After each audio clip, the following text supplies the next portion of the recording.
Mari saudara, kita akan bersama-sama merenungkan firman Tuhan yang hari ini saya ambil dari Matius pasal 15. Kita akan lihat dari ayat 21 sampai yang ke-28. Matius 15 ayat 21 sampai yang ke-28. Mari sesudah mendapatkannya kita baca dengan silih berganti. Saya satu ayat, saudara satu ayat. Matius 15 ayat 1 sampai yang 21 sampai 28. Saya membaca satu ayat, jemaat satu ayat, kita silih berganti untuk membacanya. Lalu Yesus pergi dari situ dan menyingkir ke daerah Tirus dan Sidon.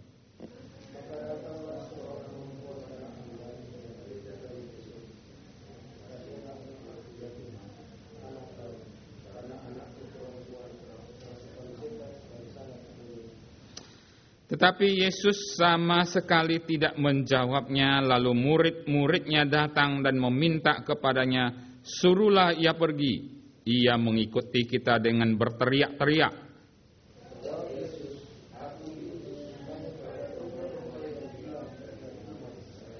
Tetapi perempuan itu mendekat dan menyembah dia sambil berkata, "Tuhan, tolonglah aku."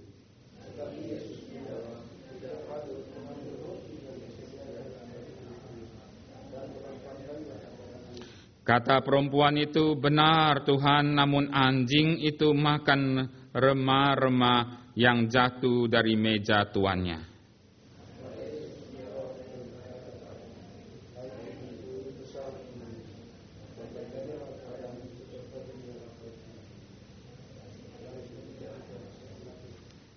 Saudara, kalau kita membaca melihat daripada apa yang dicatat Matius dalam bagian ini, dikatakan ada seorang perempuan Kanaan yang datang keluar ya untuk minta Tuhan tolong ya. Rupanya dia menghadapi masalah yang mungkin bagi dia besar, mungkin bagi kita juga besar. Karena anaknya kerasukan setan. Ya, kita semua sayang anak, bukan? Maka anaknya kerasukan setan datang kepada Tuhan, minta supaya Tuhan mengusir setan itu. Tapi rupanya saudara, kita lihat bahwa permintaannya itu kelihatannya pertama-tama ditolak oleh Tuhan. Ya, ditolak Tuhan, tidak dijawab oleh Tuhan. Tetapi kita lihat kemudian ibu ini tidak putus asa. Ya, akhirnya permintaannya dikabulkan. Saudara, saya yakin dia begitu senang. Ya. Apa yang kita lihat di sini? Apa yang kita bisa pelajari melalui perempuan Kanaan ini? Saudara, mungkin hari ini kita seperti perempuan Kanaan ini. Sungguh pun kita sudah percaya. Ya, kadang-kadang kita seperti menghadapi problem yang dihadapi oleh perempuan Kanaan ini. Ya. Kita mungkin datang kepada Tuhan, kita punya masalah yang harus dibereskan, yang harus diselesaikan, yang kita merasa penting sekali. Tetapi kadang-kadang doa kita tidak dikabulkan. Ya, kita tunggu, tidak ada jawaban dari Tuhan. Lalu saudara, bagaimana reaksi kita? Nah saudara, maka itu saya berikan tema tantangan iman Kristen. Saudara, sering kita percaya kepada Tuhan, kita punya iman. Tapi iman ini terus menghadapi halangan, menghadapi tantangan. Nah, bagaimana menghadapi tantangan yang begini? Kalau problem itu datang kepada kita. Kalau problem itu telah terjadi pada kita. Saudara, mari kita lihat akan sikap perempuan ini dan apa yang Tuhan akhirnya mengajar kepada kita melalui kisah ini.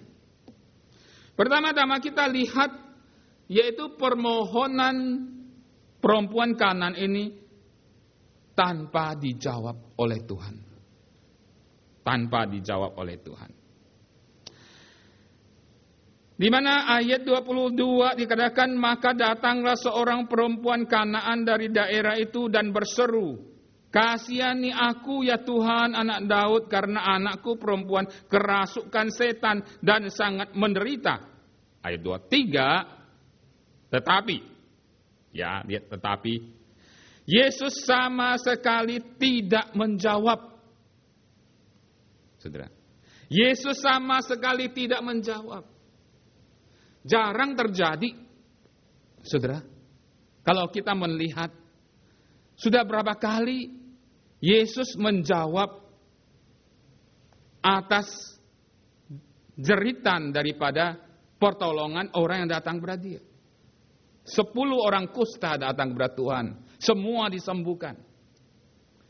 Petrus mau tenggelam ke laut, berseru kepada Tuhan, Tuhan menolong dia. Saudara, banyak lagi. Tetapi kenapa Yesus di sini sama sekali tidak menjawab?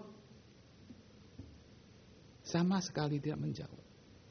Saudara, kalau hari ini saya minta sesuatu kepada saudara, saudara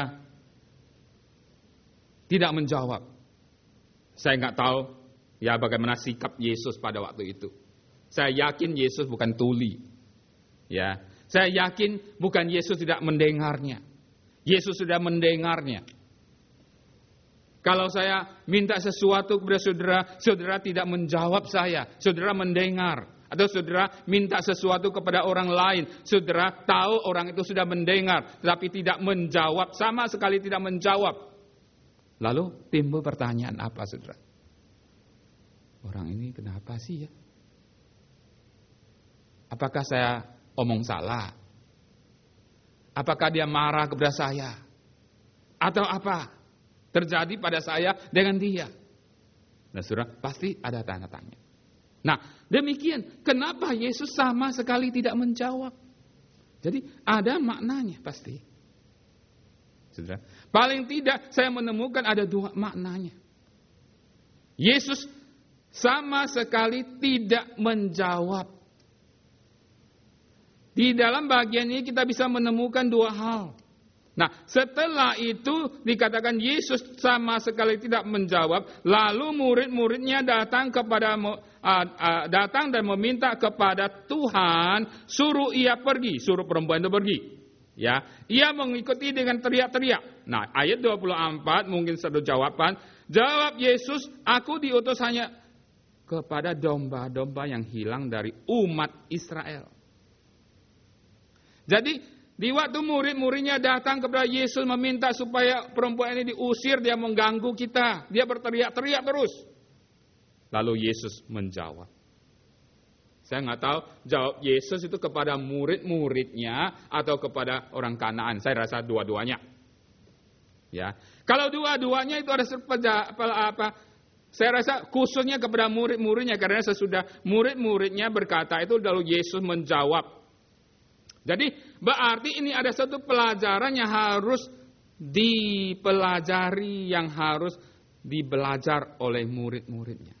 Yesus katakan dia datang hanya untuk umatnya Israel. Nah, saudara, perhatikan sini ya, saudara. Yesus bilang dia datang kepada umatnya. Jadi tidak melayani orang kafir seperti perempuan Kanaan ini. Ya. Tetapi kenapa akhirnya Yesus menyembuhkan dia? Kalau Yesus mengatakan, saya enggak mau melayani kamu, sudah, saya pergi. Biar kamu bagaimana minta tolong, bagaimana berteriak, saya tidak akan lagi. Seperti perkataan Yesus itu tidak benar, bukan? Bukan? Yesus mengatakan, saya datang hanya untuk umat Israel, tidak untuk kamu. Tidak untuk orang Kanaan, orang kafir. Tetapi akhirnya dia disembuhkan. Nah, sudah berarti ada satu pelajaran untuk orang Israel. Yang selama ini ya sampai waktu zaman Yesus Kristus, ya, bahwa orang Israel memang merasa bahwa Mesias itu hanya datang untuk orang Israel. Dan Tuhan itu hanya memilih orang Israel. Orang lain binasa, tidak ada keselamatan. Maka perkataan Yesus inilah sama sekali Yesus tidak menjawab, memberi satu pelajaran kepada muridnya. Sesungguhnya Yesus datang, Allah bukan saja mencintai orang Israel, mencintai semua orang. Maka akhirnya Yesus menjawab atas permintaan orang Kanaan. Jadi apa yang pelajaran yang dikasih oleh muridnya? Kasih tahu kepada muridnya. Ya. Memang orang Israel dipilih Allah lebih dulu. Kemudian seharusnya orang Israel menjadi berkat bagi orang lain. Gitu. Nah, saudara, maka Yesus menjawab demikian. Ya, akhirnya permintaan daripada perempuan Kanaan ini dijawab. Nah, ini memberitahukan kepada murid-muridnya. Melalui Yesus sama sekali tidak menjawab bahwa, hei murid-muridku atau orang-orang Israel, kamu dipilih betul. Saya datang kepada Israel betul. Ya, tetapi setelah kamu dipilih, setelah kamu diselamatkan, kamu akan menjadi berkat bagi orang lain. Saudara, demikian kita juga. Maka saya bilang tadi, KKR kesempatan bagi kita. Kita sudah dipilih, kita sudah diselamatkan. Kita harus menjadi berkat bagi orang lain yang belum selamat, yang mereka tidak tahu kebenaran. Nah, ini ajaran yang pertama kepada murid-muridnya, yaitu mengajar muridnya supaya tahu bahwa orang kafir itu harus juga menerima keselamatan, pertolongan dari Tuhan. Dan melalui orang yang dipilih dulu menjadi berkat orang lain. Maka Yesus sama sekali tidak menjawab, bukan dia tuli. Ingat. Terus yang kedua, Yesus sama sekali tidak menjawab, ini mengajar kepada perempuan Kanaan itu sendiri. Untuk menguji imannya. Dari mana kita tahu? Saudara, akhirnya setelah itu dikatakan ayat 28, ya, di sini dikatakan, maka Yesus menjawab dan berkata kepadanya, hai ibu, besar imanmu. Kapan iman kita jadi besar? Tidak mungkin langsung percaya, langsung jadi besar loh, saudara. Ya. Iman itu sepertinya ada pertumbuhan. Kita lihat memang kalau kita membaca Injil Yohanes, itu iman ada prosesnya. Proses pertumbuhan. Dari kecil sampai besar. Dari lemah sampai teguh. Saudara, kapan itu iman kita itu dari besar sampai kecil, dari lemah sampai teguh?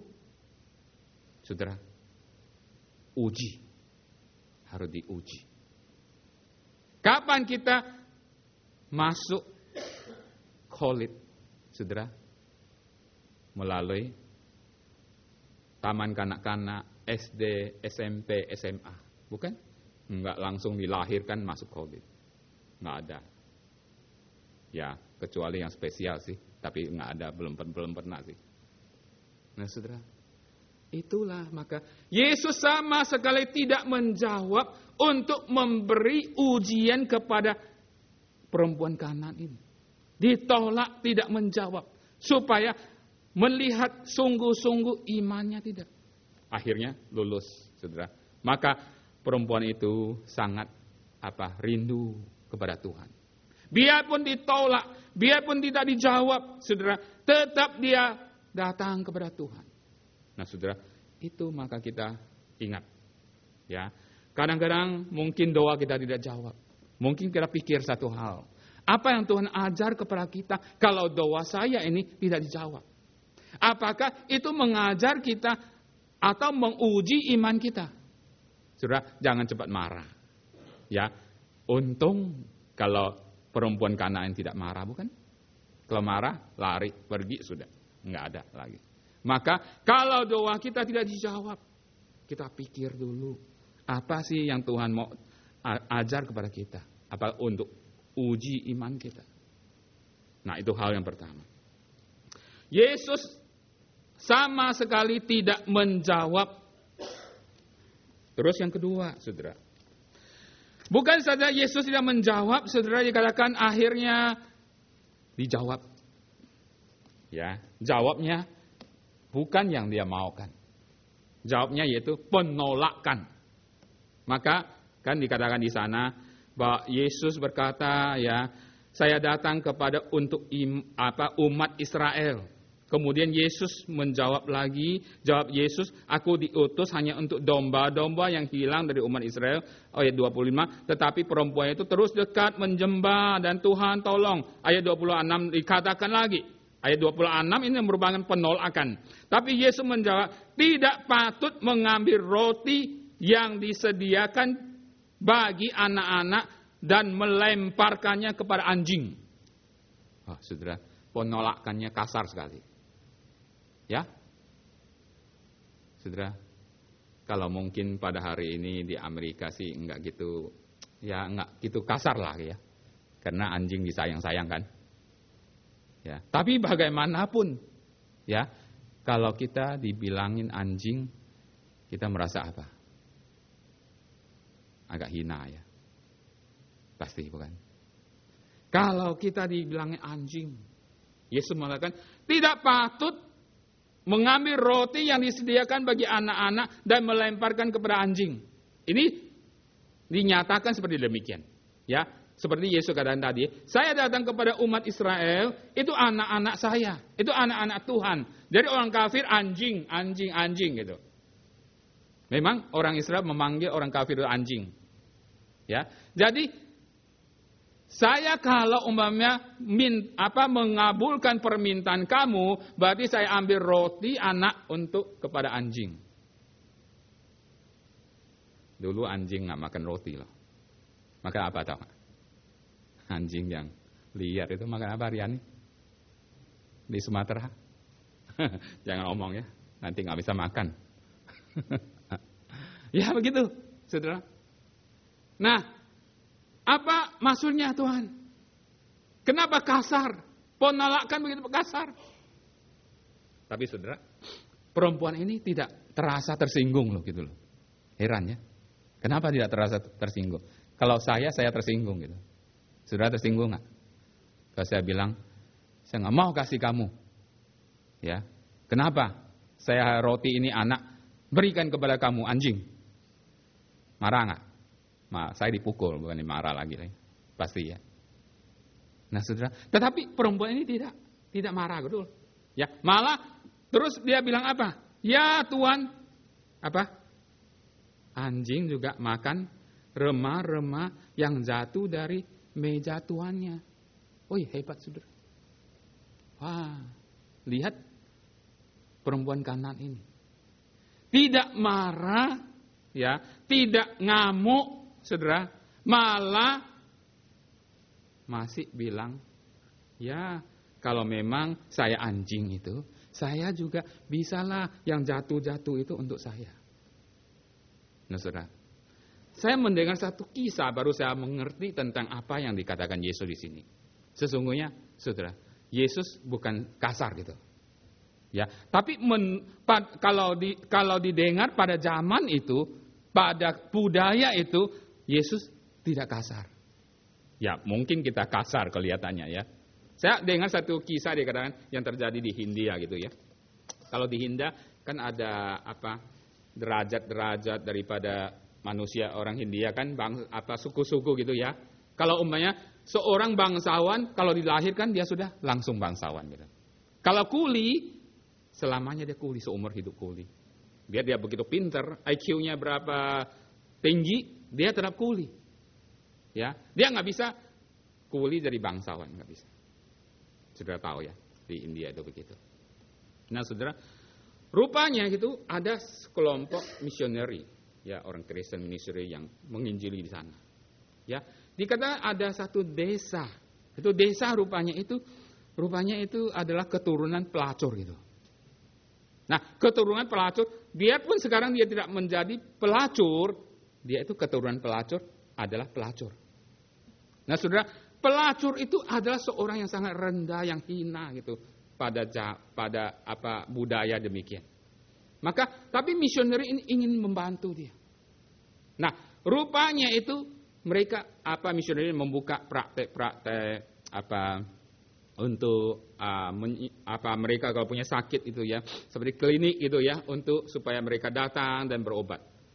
Selama berapa waktu, saudara, tidak ada yang mau datang. Sungguh pun mereka sakit sampai meninggal gitu. Nah, diselidiki apa yang terjadi, kenapa mereka tidak mau, padahal gratis. Padahal misioneri ini tidak seperti bangsa mereka menghina mereka. Mereka itu mau menolong mereka dengan rela dan betul-betul. Rupanya mereka enggak berani datang karena apa? Mereka merasa hina. Saya enggak layak untuk datang kepada misioneri ini. Tapi saudara, kemudian ada satu orang juga datang.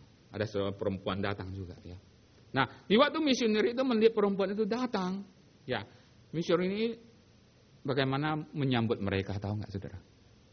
Dia tidak mengatakan, "Hey, sir, ma'am," oh enggak. Dipanggil apa enggak? Yang datang dari yang pelacur yang datang itu.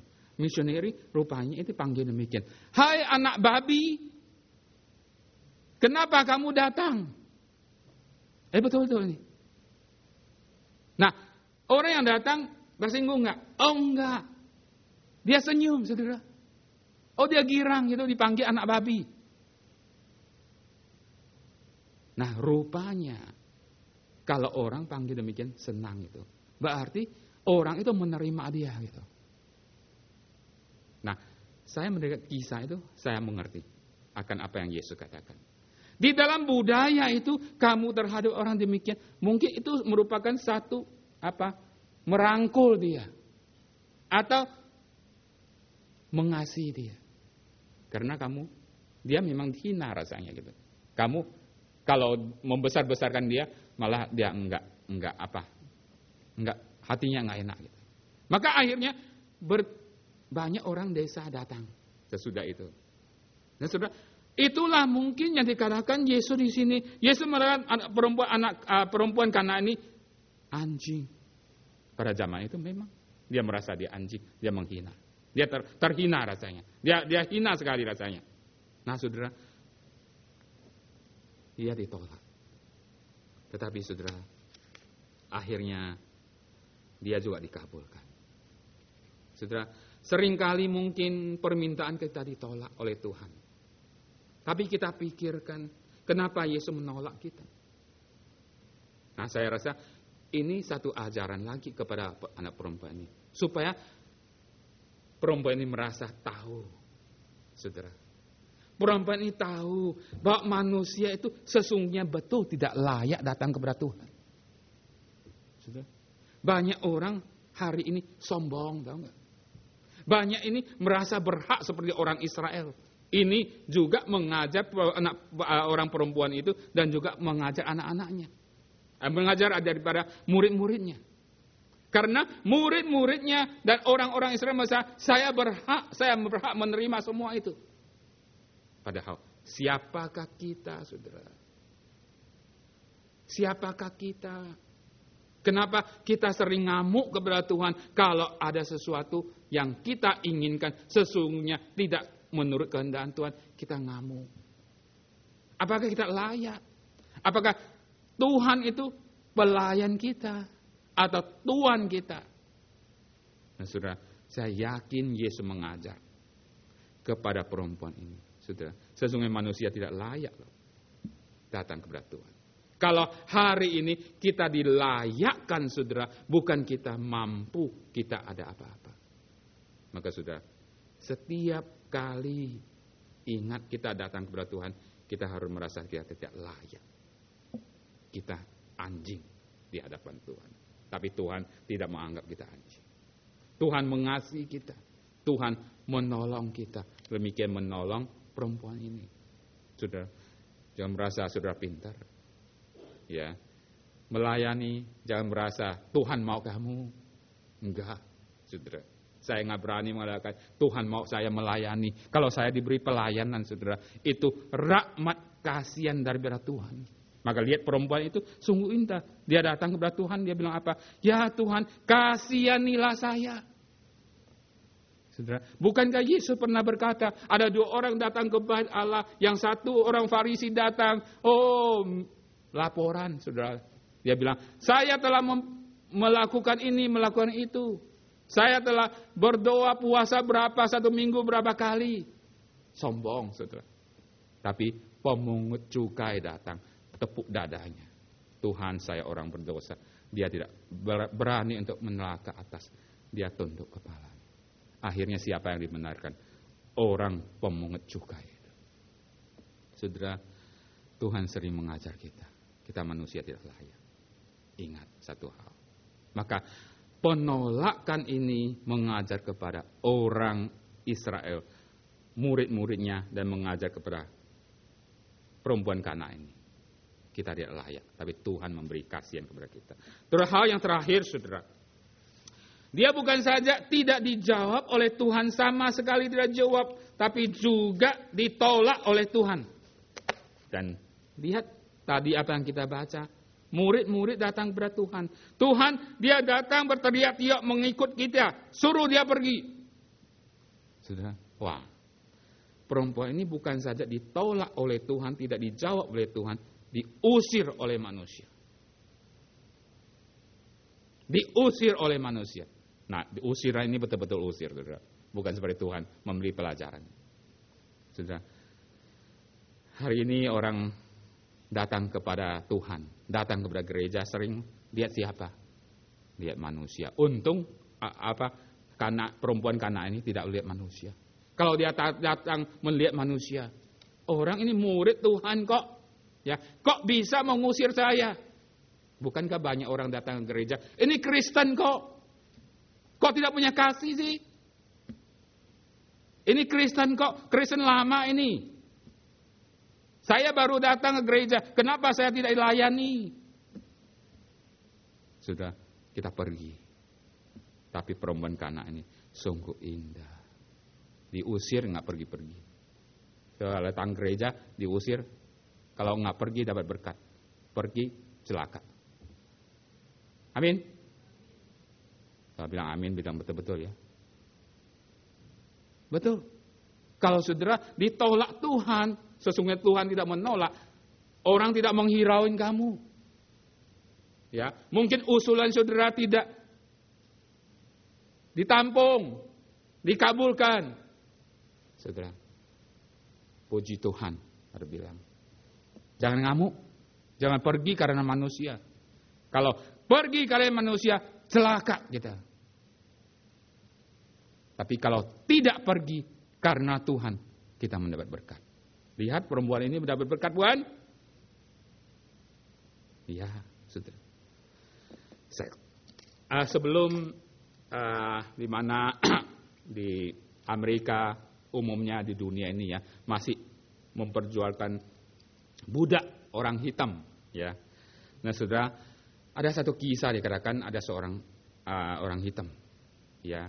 Dia Kristen. Pada suatu hari dia membaca satu artikel yang ditulis oleh seorang pendeta. Gitu. Ya, yang begitu bagus artikelnya itu ditulis. Ya, dia membaca, dia sangat tertarik dan tergugah hatinya.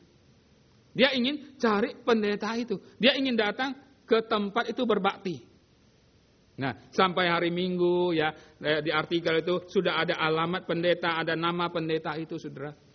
Dia menurut alamat itu, ya, dia datang ke gereja dengan pakaian yang rapi sekali.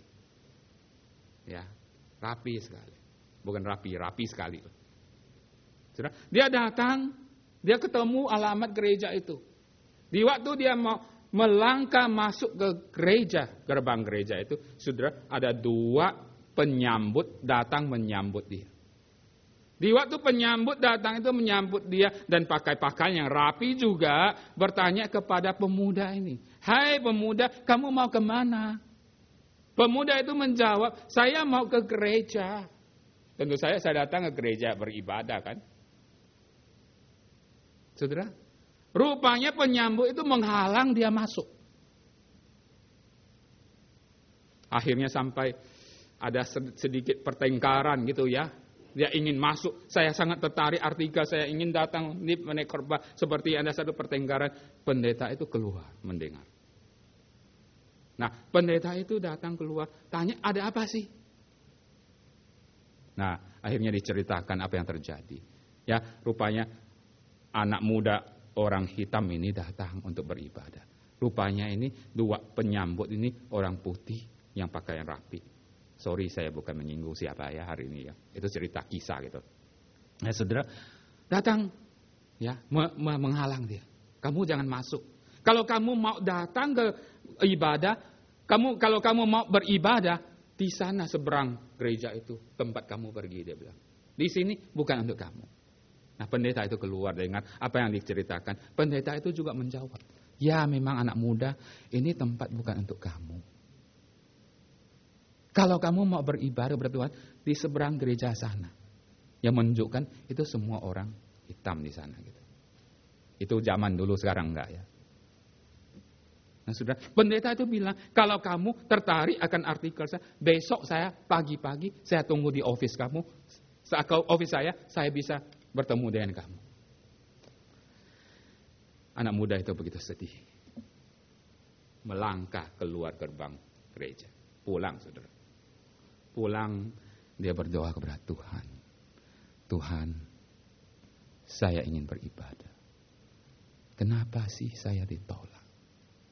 Kenapa sih saya diusir? Dia seperti mendengar suara. Hai anakku, sesungguhnya bukan mereka menolak kamu. Mereka menolak saya. Menolak Tuhan. Saudara, beberapa hari kemudian pendeta itu bertemu di jalanan bertemu dengan anak muda itu. Dia berkata kepada anak muda itu, anak muda, saya tunggu kamu. Kenapa kamu nggak datang cari saya? Apa jawab pemuda itu? Pemuda itu jawab, gereja yang sudah menolak Tuhan, kenapa saya harus pergi? Saudara, ingat, manusia menolak kamu, bukan Tuhan menolak kita. Saudara, berarti mereka menolak Tuhan. Ingat, tapi ingat, jangan salah dengar perkataan saya. Kalau saudara bersalah ditolak oleh Tuhan, saudara punya risiko sendiri. Kalau saudara betul manusia menolak, Tuhan menolak, saudara tidak usah pergi, tetap datang kepada Tuhan. Maka akhirnya perempuan Kana itu datang, minta menyembah kepada Tuhan, berlutut di hadapan Tuhan. Akhirnya Tuhan bilang apa? Kata Yesus menjawab kepada dia, hai ibu, besar imanmu. Jawab apa? Hai anjing? Tidak. Hai ibu. Saudara, jikalau tidak pergi karena ditolak oleh manusia, jikalau tidak pergi sepertinya ditolak oleh manusia, seperti tidak dijawab oleh Tuhan, datang akhirnya tetap datang kepada Tuhan, Tuhan menghargai dia. Hai ibu, bukan anjing lagi. Baca saudara, baca. Hai ibu, apa? Besar imanmu, maka jadilah kepadamu seperti yang kau kehendaki. Seketika itu juga anaknya sembuh. Saudara, hari ini mau datang menjadi berkat bagi orang lain atau mau mendapat berkat Tuhan? Saudara, kalau merasa tidak dijawab, jangan cepat ngamuk. Kalau merasa ditolak, Tuhan mungkin kita diuji. Kalau manusia khususnya menolak kita, saudara, jangan pergi. Saudara, pergi risiko sendiri, celaka sendiri, tapi tidak pergi. Orang itu mendapat berkat. Tuhan menghormati dia. Tuhan akan memanggil kamu. Hai Bapak, hai Ibu, menurut apa yang kamu kehendaki, kamu dapatkan. Amin. Puji Tuhan. perempuan Kanaan itu menjadi teladan bagi kita untuk datang kepada Tuhan. Saudara, orang yang datang kepada Tuhan, Tuhan tidak pernah menolak. Apalagi orang yang sungguh-sungguh datang kepada Tuhan, dia akan mendapat berkat dari Tuhan. Mari kita berdoa. Sungguh Tuhan, sering kami tidak seperti perempuan Kanaan ini. Tuhan begitu dia rendah hati. Tuhan begitu dia merindukan Tuhan. Ya Tuhan, sungguh pun dia menghadapi tantangan-tantangan yang dari manusia. Demikian ujian daripada Tuhan. Tapi Tuhan dia menang. Apakah hari ini Tuhan kami menghadapi demikian juga dalam problem kehidupan kami? Kiranya Tuhan kami tidak jenuh-jenuh. Kiranya Tuhan iman kami tidak digoncangkan oleh siapapun, oleh ujian pencobaan apapun. Kiranya Tuhan kami tetap setia ikut Engkau. Demikian Tuhan, camkanlah firman-Mu dalam hati kami, menjadi kekuatan bagi kami. Dalam nama Tuhan Yesus kami sudah berdoa. Amin.